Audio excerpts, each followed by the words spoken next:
La Bible ne traite jamais de la doctrine de la Trinité comme d'une vérité abstraite, mais révèle la vie trinitaire dans ses diverses relations comme une réalité vivante, en rapport en général avec les œuvres de la création et de providence, et en particulier avec l'œuvre de la rédemption. Ainsi s'exprimait Louis Berkhof, pasteur théologien allemand, qui vécut de 1873 à 1957. Oui, c'est avec ces mots que je nous souhaite une bonne fête de la Sainte Trinité, un dimanche particulier. Aujourd'hui, notre Sainte Mère l'Église nous donne de méditer avec Proverbe 8, 22 à 31, le psaume 8, l'épître de Paul aux Romains, chapitre 5, versets 1 à 5, autant pour moi, et l'évangile de Jean, chapitre 16, versets 12 à 15. La répétition est la mère de la science. Le mot Trinité, tel que écrit, n'existe pas dans la Bible. Mais la réalité de la Trinité, elle parcourt la Bible de la Genèse à l'Apocalypse. C'est en résumé ce que nous a dit notre frère théologien. L'histoire raconte que saint Augustin, un père de l'Église, alors qu'il cherchait à expliquer le mystère de la Trinité, se trouva sur la plage où un enfant avait fait un trou dans le sable et avec une boîte allait chercher de l'eau pour venir la mettre dans le trou. Il demanda à l'enfant quel était son projet. Celui-ci répondit de mettre toute l'eau de l'océan dans le trou. Saint Augustin dit à l'enfant que ce n'était pas possible. Et à celui-ci de rétorquer à Saint Augustin, de même que toi, tu ne peux expliquer le mystère de la Trinité qui te turlupine depuis l'esprit. Saint Augustin, à travers la réponse de cet enfant, avait compris qu'il était devant un mystère que les mots humains ne peuvent traduire, ne peuvent cerner complètement, parce que Dieu est Dieu. Au lendemain de la Pentecôte, nous célébrons solennellement la fête de la Sainte Trinité, qui est contenue dans notre profession de foi.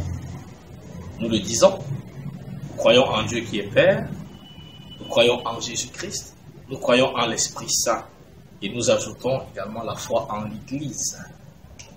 Oui, ce dimanche, comme les dimanches précédents et ceux à venir, il ne faudra jamais cesser de célébrer la présence de la Sainte Trinité, la grandeur de la Sainte Trinité. Et chaque année, nous sera donné à travers les textes de saisir. La première lecture est une profession de foi. Le jargon théologique dit la sagesse personnifiée. Mais il y a un sujet très brûlant d'actualité qui est derrière. À la question de l'origine du monde, le croyant répond ou pose la question qui a créé le monde et répond Dieu.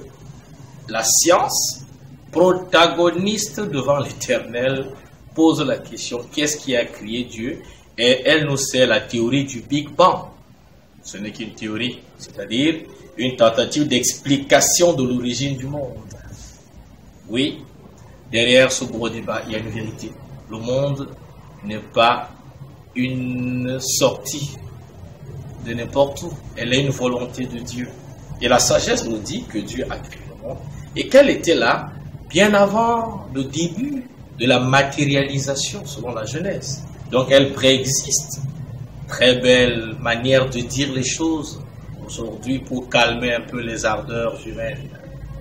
Le psaume 8, aujourd'hui précisément, nous donne de voir comment Dieu qui est Père, qui est Fils et qui est Esprit a du respect pour l'homme. Qu'est-ce que l'homme pour que tu penses à lui? Infiniment petit dans l'immensément grand de l'univers, Dieu a mis toutes choses à tes pieds, à mes pieds, à nos pieds. N'est-ce pas merveilleux? Comment ne pas lui chanter notre Magnificat, notre action de grâce éternelle? Oui, dimanche de la Trinité, dimanche de l'action de grâce.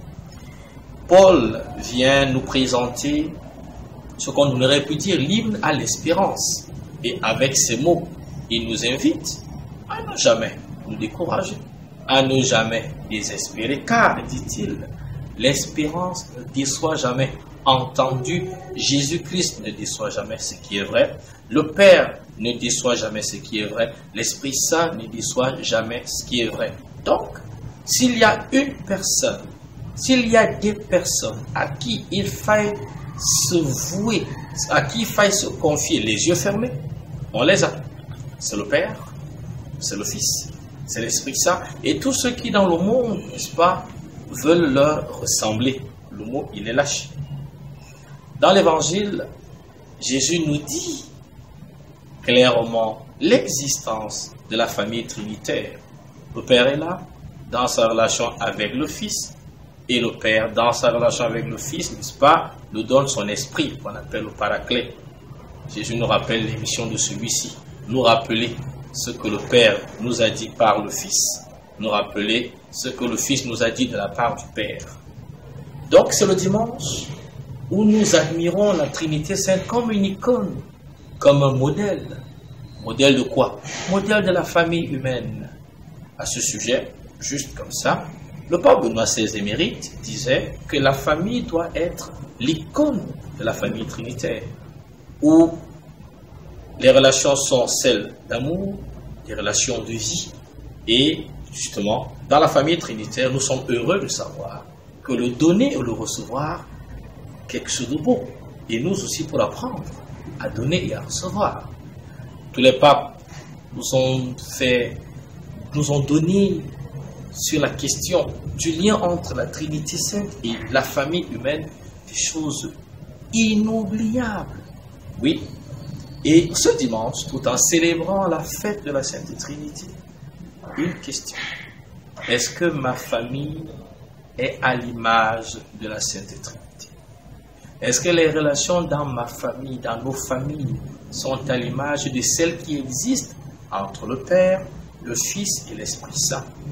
Est-ce que les relations entre moi et mon conjoint, moi et mon épouse, moi et mes enfants, moi et toutes les personnes avec qui je suis en relation, sont à l'image de celles qui existent au sein de la famille trinitaire?